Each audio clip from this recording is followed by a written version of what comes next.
Welcome to Monday Morning Coffee with Inside the Firm. Each week, our hosts will be interviewing local, regional, and national business leaders to give you an inside peek into how they lead their business to success in the ever-competitive business climate. Welcome to another episode of Inside the Firm, Monday morning edition. We are here at the AIA convention with our sponsors, Pella Luxury Division, and we have two amazing guests today. Jim Mansueto is a veteran of Pella Corporation who's held numerous sales and marketing positions over the years. An engineer by training, we got a smart one on our hands. Yep. Long-time architectural enthusiast. Jim is the business development director at the luxury division of Pella, and his role is to spread the word of Pella's expanded capacities amongst the residential design community. Welcome, Jim. We also have Jenn Tuetken, and she is the Senior Manager of Innovation and Design at Pella Corporation with a strong background in thoughtful, attainable customer goods and products for national brands. She leads a team responsible for research, ideation, conceptualization, and development of innovations directly stemmed from product strategy and end-user needs. She joined Pella Corporation's innovation team as a senior industrial designer in January of 2017. Jenn's professional passions include trends analysis, STEEP, STEEP. I would love to unpack that once we get into it. Level guidance on product integrations, as well as end-user insights to support modern design and innovation in windows, door, and fenestration products. Jenn graduated with a Bachelor's of Science in Industrial Design with a minor in business from Arizona State University. Jenn, also welcome to the show. Thank you. First question, Jim, how did you get from engineering into the architectural role and then fit so perfect? Because the only difference that the layman can tell is will be a little bit bias here. The architects have a little bit better style. So you come complete. You could fool anyone. Well, thank you very much for that. I would say what really drove me was I was a project engineer, and one of my very first projects at Pella Corp was an office remodel. And that led me to interact with my first group of architects as well as interior designers, and I found I just really loved projects of an aesthetic nature. And so from that point, then I went into advertising, marketing, communications. That eventually led to merchandising and showrooms, and now involved on the luxury side of things. Oh, beautiful. We got a train next behind us. Jenn, tell us about you. I want to hear about what is STEEP, level guidance, and then what specifically led you to Pella? I got to imagine there was something in between graduating and Pella. Yeah, absolutely. Happy to share. So at Pella Corporation, I lead our trends team, and it's a group of individuals, about 6 of us, that are all kind of circulating design and interested in the adjacent categories. So, we're looking at fashion, we're looking at architecture, we're looking at tech and automotive. And one of the ways that we try to synthesize how trends are kind of influencing us is by doing a STEEP analysis. And STEEP stands for social trends, technology trends, economic, environmental, and political trends. And so we take a look at kind of what's happening in the landscape at that macro level to then say what's happening and then driving our consumer behaviors and decision making as it relates to design. And so, for example, you think about what we just went through with COVID. COVID being an incredibly impactful, kind of just a change of event that totally disrupted consumer behaviors and the role that they expect their home to play. And so as we were watching COVID hit, it was, okay, the role of windows is actually shifting because we're now thinking about wellness. We're thinking about natural daylight. We're spending more time in our home, VOCs, making sure that our paints are high quality. So that's essentially what a STEEP analysis is. And then we use that to sort of guide our thinking in terms of new product development and innovation. My background, I think that's the next question you had. So yeah, I went from Arizona State to then designing cell phones, to then designing at Michael Graves Design Group within their product group. So focused on housewares and aids for daily living with different clients. So really in that consulting world. And I would say that's kind of where I got my second education in design, was within that firm. And it was really cool because it's product but also architecture. So that was where the bridge for me started to happen, where all of a sudden I started having friends who were architects and I was starting to understand their world a little bit more, but admittedly didn't know anything about it. And then eventually Pella called me and they were like, hey, we're starting an innovation team and we're looking for a designer. Do you have any interest? I was like, well, sounds like fun and sounds like an industry that really hasn't changed much in quite a while. So there might be some opportunity for some disruption. So I joined the team and we've been kind of launching winning products since, which is really exciting. This is for either one of you, but speaking about trends and designs, in architecture, designing any house or any building, there's a lot of components. And while architects are known to be innovation or design focused, when it comes to windows, it's almost like their t-shirt. Black. I'm going to wear a black t-shirt. I'm going to have black mullions, and that's my window. Are you finding now, and maybe even with the hiring of you, that you can bring some different ideas to the table and kind of suggest it and influence where that's going? Is that process developing, or has it already came, or is it something that needs to be worked on? Yeah, I think as we're looking at the trends, we're coming to the product teams and also directly involving our customers in a lot of the recommendations and decisions that Pella is making, as far as, what is our color material finish palette going to be over the next 5 to 10 years, based on the fact that we are a durable good. We can't be too trendy, right? Because someone's going to be living with this product. But absolutely, are they coming to us saying, where are things going? We see that quite a bit, especially in working with some of the bigger builders who maybe don't have an architect on staff, or they're just looking for a little bit of guidance of how do I make sure I'm current and relevant by the time my homes get built today.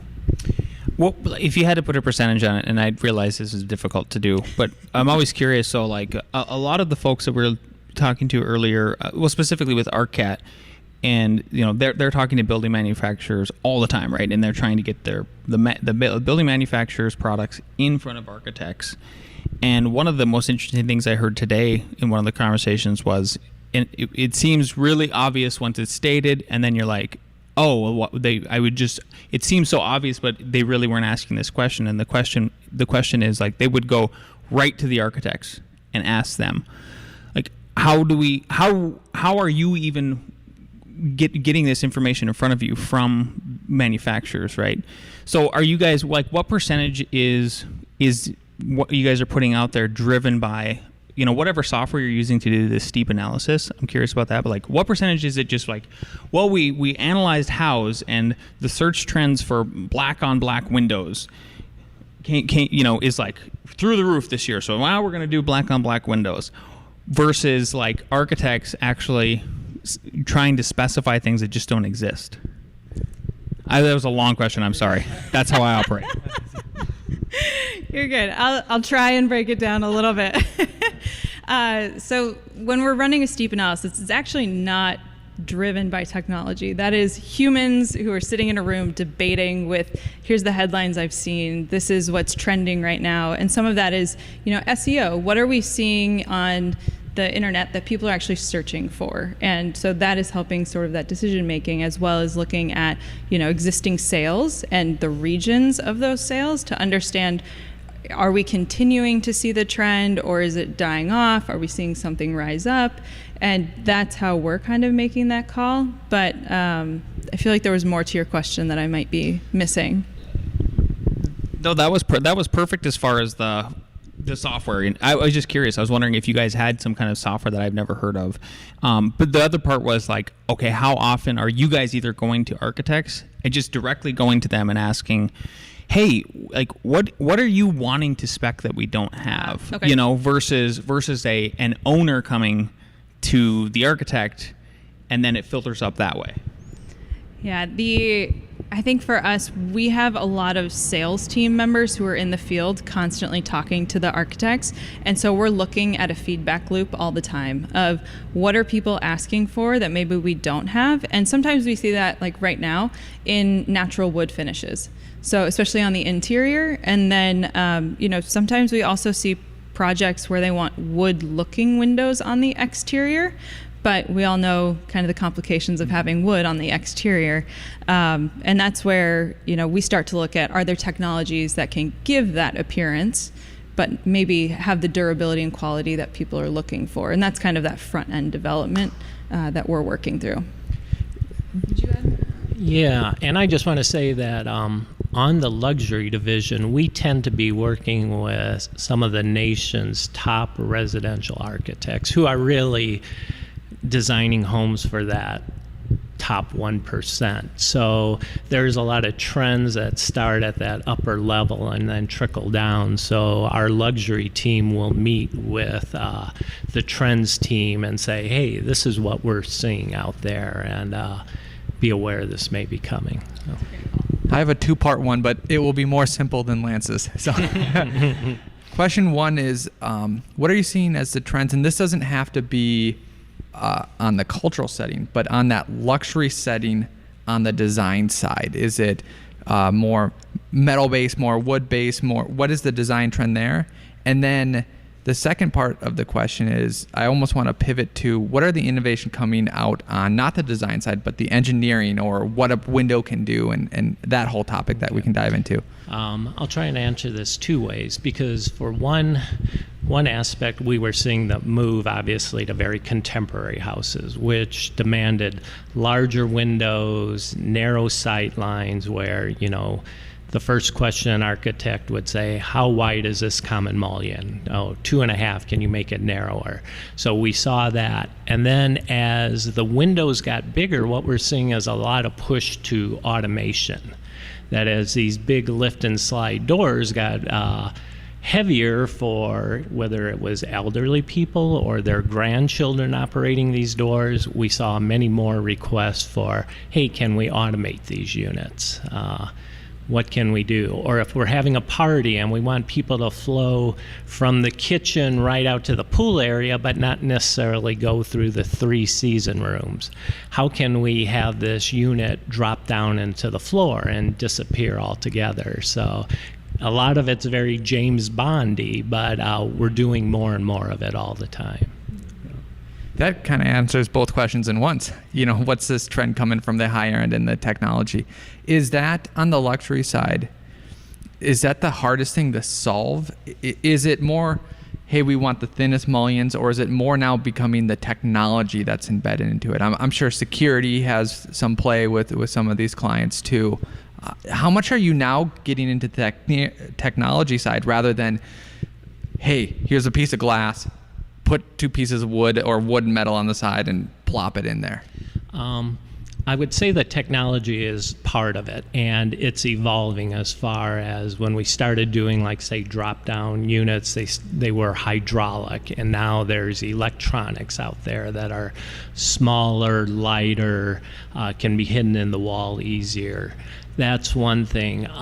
But I would say a lot of the engineering is how to get that clean, minimalist look, but make the structural performance like it doesn't look like there's any structure there. How do you withstand the wind loads of this coastal environment?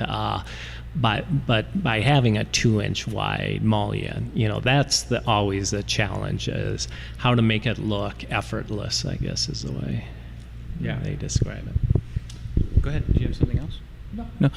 So you mentioned COVID. We can't have a podcast now and not talk about COVID. And I don't mean the disease specifically, but I'm interested to know where you guys are at with. So if anybody has any insight on how did it affect your manufacturing, and then are things getting better as far as the supply line goes? Are you guys seeing an improvement? Yeah, absolutely. COVID absolutely impacted not only the way that we work daily, right? Because all of a sudden there was this big shift to remote work. And then we also saw that impacting our manufacturing floors across the entire U.S. We've seen similar challenges as a lot of other manufacturers with supply chain challenges, supply of people to be able to come in and help us build the products, and the demand has just been incredible. But to be able to get that throughput through the manufacturing system requires a lot of people, and we definitely had those challenges. And it's actually one of the top priorities of the organization, is focused on how do we ensure great quality continues to come through the organization, and we're hitting deadlines, and we're aligning our, hey, this is your general lead time, so this is what we're now all targeting towards, and just making sure that we're really communicative with that, not only with the people on the manufacturing floors, but our clients and our sales team as well. Is it harder for Pella, as the big umbrella organization to a lot of different brands, from the luxury to the normal side, to spearhead that? And getting into the nitty gritty is because there's different manufacturing plants. Are you able to use that size to somehow to your advantage, or is it more of a headache because now you have multiple balls and you can't get them all aligned? Let me take that one. Let's give the engineer the hard one. As it relates to the luxury division, we found companies that we had shared values with, and also that were kind of leaders in their field. And when we made these friendly acquisitions, we didn't want to mess with what I call their secret sauce. What made them the leaders that they are, we didn't want to mess with. But behind this, and we run them all as separate divisions. So Riley Windows is Riley Windows, Duratherm is Duratherm, and Benally is Benally. But where we can help them is kind of behind the scenes. We can help them with purchasing of products. We can help them with manufacturing techniques. Things like testing, if they need to create impact-rated products. We can do a lot of that testing at Pella Corporation, where it would have been quite expensive for what are relatively small companies on the luxury side to be able to do that. So that's where we've been able to bring the strength of Pella to these smaller companies. And then the other thing is that all of a sudden you have a backing of $1 billion plus company behind these smaller brands. Were you going to add on to that? No. Okay. On the lighter side, do you have any stories about either a fun project that you were involved with or a horrible project that you were involved in? And you don't have to name names. You mean with a project with an architect or an internal project? Oh, either. Okay. Either. I kind of want to advocate for the one with the architect now. Pass that off to Jim. Okay, I'm going to answer the good one. For instance, I'm working with an architect out of Michigan who it's probably the commission of his lifetime right now. It's a generational project, multi-building, and it really is going to be his opus, is that the term? And it's a pleasure working with him because we're able to explain what our luxury products, in this case, are using thermally broken steel windows, product that he doesn't typically use.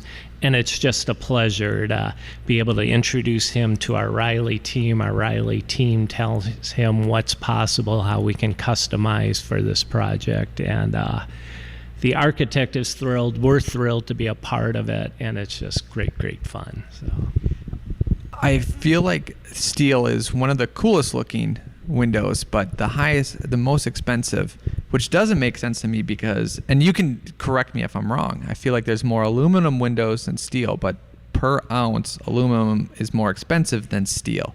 Is it a quantity issue, or am I incorrect that steel is normally priced? Typically with steel, it's the labor that goes into making those windows. Every corner tends to be welded and then ground and then painted, where with aluminum windows, it tends to be anodized. They fit together with corner locks, and it's relatively less expensive to make those windows than with the steel. But if you're doing a very traditional window with a lot of muttons, every joint of those muttons is welded and then ground and then painted. So it's the labor that's involved. So. How about you? You got the horror story? I don't. That's okay. That's totally okay too. We got to put you guys on the spot a little bit. I've been racking my brain over here. So Jim is much more, he's interfacing with the architects all the time. I'm more internal, where I'm developing new products with architects in partnership, and getting their feedback in terms of new concept development. Do you like this? Do you not like this? And to be honest, I've taken some prototypes to our design council before, and I got eye rolls. And they were like, no. That is, you missed the mark completely. So that was a good learning experience. And I would say that is probably, when someone tells you your project isn't great, you're like, that doesn't feel good, but at least I'm not wasting more time on it. I think you had another. Yeah, did you have something? Yeah. There's one, I wouldn't call it a disaster, but there's always challenges from the architects, whether it's making it narrower, and sometimes we have to push back, and we try and provide solutions wherever possible, and we'll do our darndest to do that. But we have one where we should have pushed back a little harder, I think, because we're running into some issues now that if I would have known now what I knew back then, we would have pushed back a little bit harder. Sure.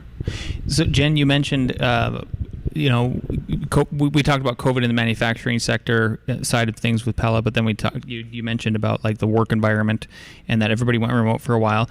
So I'm so curious, because like Alex and I are of the opinion, he can correct me if I'm wrong here, that there's a lot of headlines that are coming out that have came out over the past year or two, and they're like, office work is dead, and we're like, I just don't believe that. Like you can do a lot online, and then there's been plenty of studies that have shown now since the last 2 years of productivity went up and then it went down. And so I'm curious, have you guys went back to the office? Has it morphed into a hybrid situation? Like what's your feelings about the whole thing?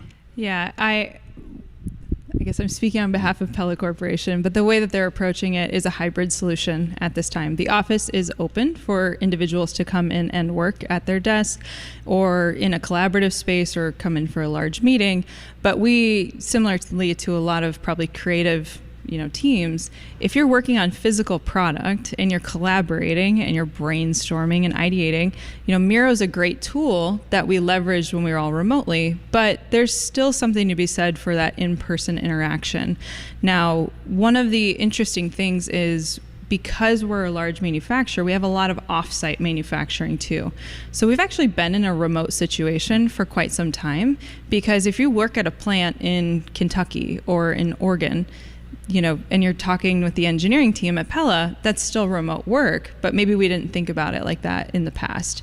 So we've always been hybrid. We'll continue to be hybrid, most likely. And we're seeing some people really effective being hybrid. But overall, that's kind of the way that we're approaching it. Awesome. Jim, what is your favorite question to ask our architects? For me, it's, are you aware of the luxury division of Pella? Because we have these new capabilities, and it's great to be able to share with them, hey, we can do this, we can do that. We now have this type of product. We have thermally broken aluminum. We have thermally broken steel or bronze if you want it. So it's always good to be able to promote what our new capabilities. Well, you don't work with the architects, right? I don't. Here, so we have a lot of people. We have a lot of people that listen to this show that are students, and so we've had a lot. We teach too at the University of Colorado Boulder, and we've had people come into the engineering department where we teach, and then they end up becoming architects, and we're like, oh, you should have been an engineer, Just kidding, but.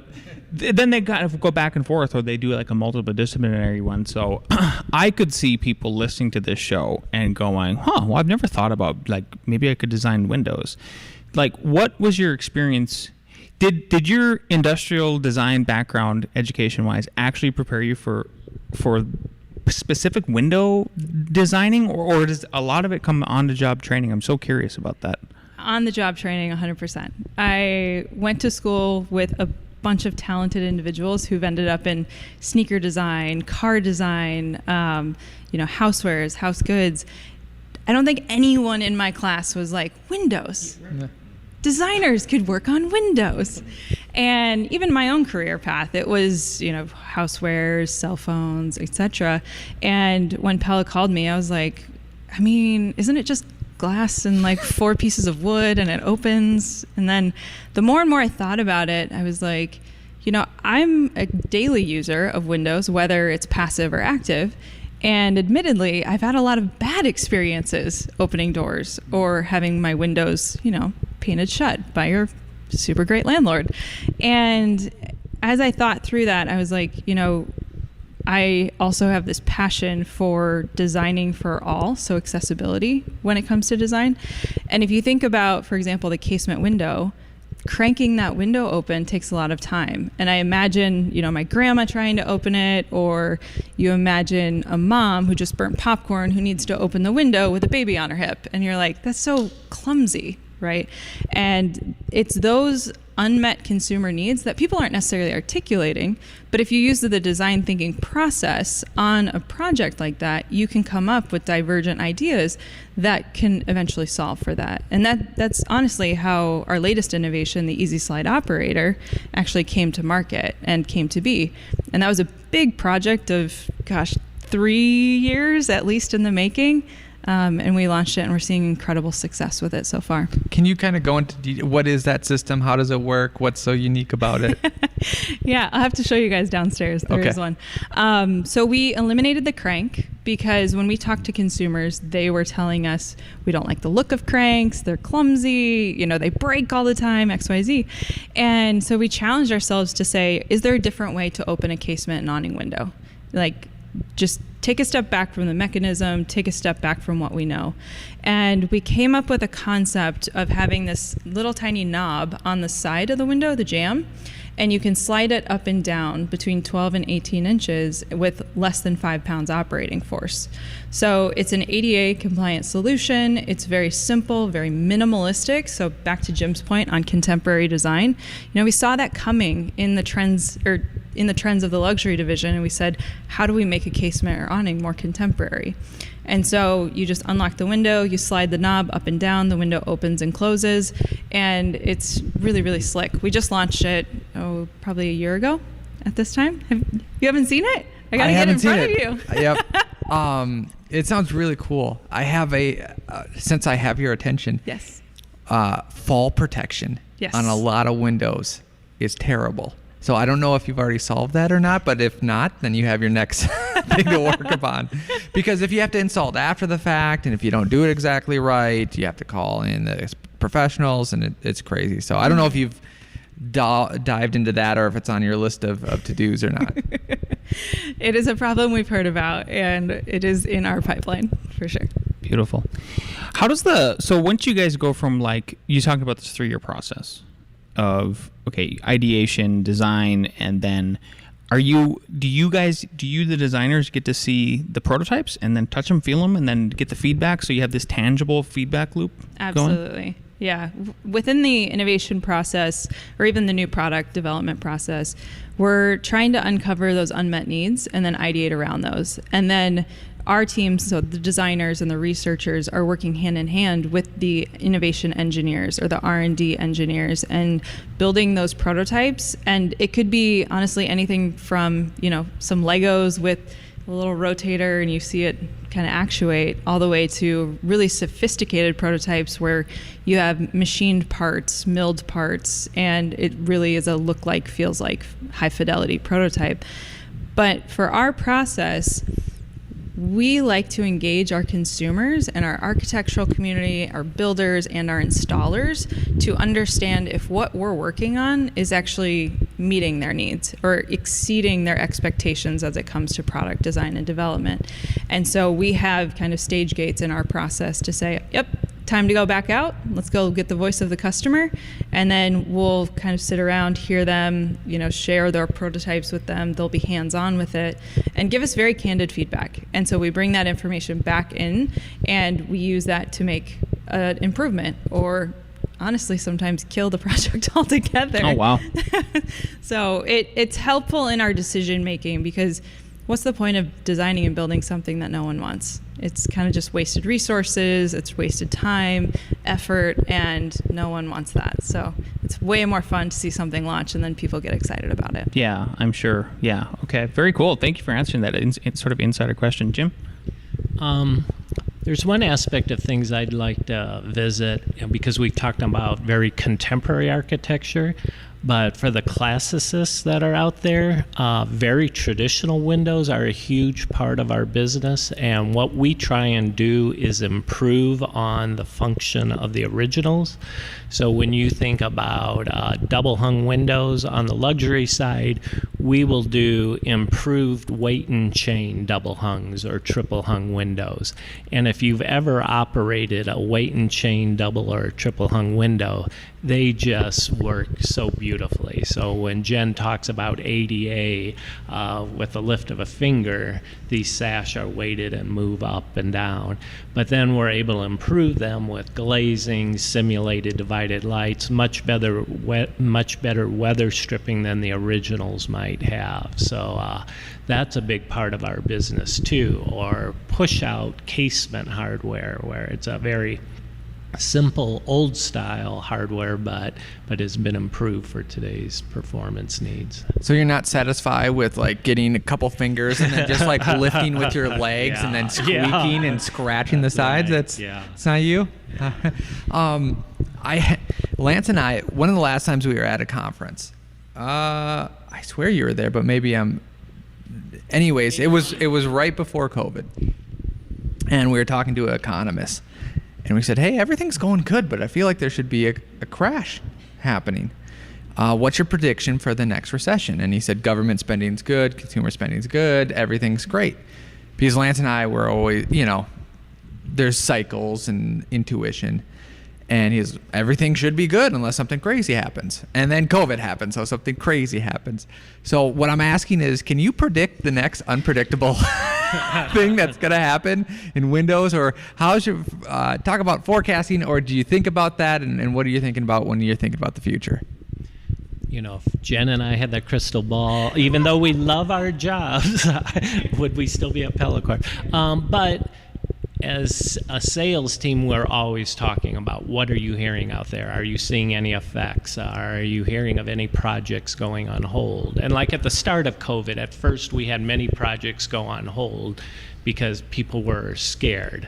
But who knew that COVID was going to drive the secondary home market for us on the luxury side there? So all of a sudden our business went through the roof because people wanted that remote home in Jackson, Wyoming, or Big Sky, Montana, or even in the woods in Michigan. So that was kind of a surprise, and that is still very strong right now. But I know rising interest rates will probably hurt, especially more on the Pella side than perhaps the luxury side. So we're keeping our ear close to the wall to see what we're seeing.